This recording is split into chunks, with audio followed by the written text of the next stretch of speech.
భారతదేశానికి నా శతకోటి వందనాలు. ముందుగా మనందరికీ స్వాతంత్ర దినోత్సవం శుభాకాంక్షలు.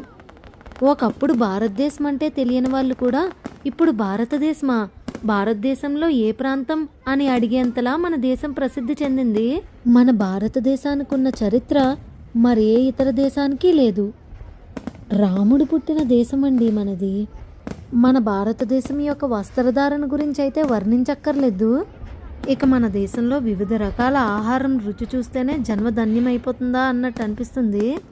నాకు ఇప్పటికీ అర్థం కాని విషయం ఏంటంటే, మన భారతదేశం అంత పెద్ద జనాభాని, అంటే వివిధ రకాల భాషలు, ఆచారాలు, పద్ధతులు, మతాలు, కట్టుబాట్లు ఇన్ని వేరువేరుగా ఉన్నా అందరినీ ఒకే చోట కట్టి ఉంచడాన్ని చూసి ప్రపంచమంతా ముక్కున వేలేసుకుంటుంది.